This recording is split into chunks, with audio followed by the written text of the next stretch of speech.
महाराष्ट्र विधानसभा में 41 सीटें जीतने वाले अजीत पवार राज्य में बीजेपी के साथ सरकार बनाने जा रहे हैं। अजीत पवार ने अपना पूरा समर्थन बीजेपी को दे दिया है। पवार ने यह भी कहा है कि सीएम बीजेपी से ही होगा। सूत्रों के मुताबिक महाराष्ट्र में बनने जा रही महायुति की सरकार में अजीत पवार की पार्टी को मंत्रिमंडल में 9 सीटें मिल सकती है। 5 दिसंबर को शाम 5 बजे मुंबई के आजाद मैदान में शपथ ग्रहण होने वाला है, जिसमें प्रधानमंत्री नरेंद्र मोदी भी शामिल होंगे।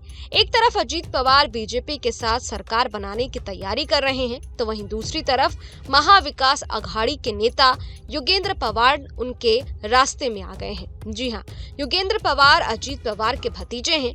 महाराष्ट्र विधानसभा चुनाव में बारामती सीट पर योगेंद्र पवार ने अपने सगे चाचा अजीत पवार के खिलाफ चुनाव लड़ा। योगेंद्र अपने चाचा अजीत पवार से 1 लाख से ज्यादा वोटों से चुनाव हार गए।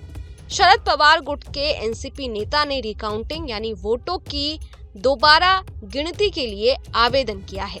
उन्होंने फिर से काउंटिंग करवाने के आवेदन के साथ चुनाव आयोग के नियमों के अनुसार आवश्यक धनराशि भी जमा कर दी है। काउंटिंग का आवेदन किए जाने के बाद योगेंद्र पवार ने बारामती में मीडिया के सवालों का जवाब देते हुए कहा कि अगर मैं अकेला विधानसभा चुनाव हार जाता तो आवेदन ही नहीं करता, लेकिन पुणे जिले के 11 उम्मीदवारों ने रिकाउंटिंग के लिए आवेदन किया है। रिकाउंटिंग पर योगेंद्र पवार ने कहा कि विधानसभा चुनाव के नतीजों को लेकर पूरे महाराष्ट्र में संशय का माहौल है। दशकों से चुने जा रहे दिग्गज नेता भी चुनाव हार गए, इसलिए हमने पार्टी की बैठक में इस पर चर्चा की और फिर सुप्रीम कोर्ट ने हमें 5% वोटों की रिकाउंटिंग कराने का अधिकार दिया है, तो उसका इस्तेमाल क्यों न किया जाए, इसलिए हमने रिकाउंटिंग का आवेदन किया है। उन्होंने कहा कि हालांकि हम चुनाव हार गए हैं, लेकिन हमारे सामने बहुत बड़ी ताकत खड़ी थी। वो राज्य के उप मुख्यमंत्री थे। बारामती में उनके सामने चुनाव लड़ने को कोई तैयार नहीं था, लेकिन हमने हार नहीं मानी और हम लड़े। हम बारामती के लोगों के लिए काम कर रहे हैं और ऐसा करना जारी रखेंगे। मैं चुनाव के बाद भी बारामती का दौरा कर रहा हूं, मतदाताओं से मिल रहा हूं, उन्हें धन्यवाद दे रहा हूं।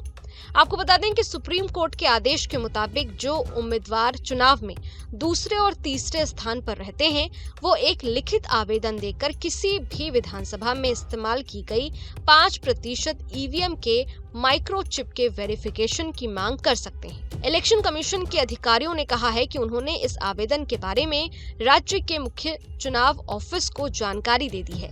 हाईकोर्ट के आदेश के अनुसार चीफ इलेक्टोरल ऑफिस के आदेश पर एक मॉक पोल आयोजित किया जाएगा। उम्मीदवारों, कंट्रोल यूनिट, बैलेट यूनिट और वीवीपैट्स बनाने वाली फार्मों के इंजीनियर्स की मौजूदगी में जांच की जाएगी।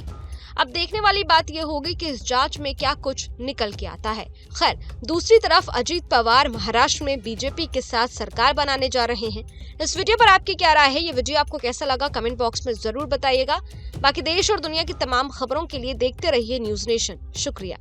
न्यूज नेशन अब व्हाट्सएप पर खबरों के ताजा अपडेट के लिए न्यूज नेशन के इस QR कोड को स्कैन करें।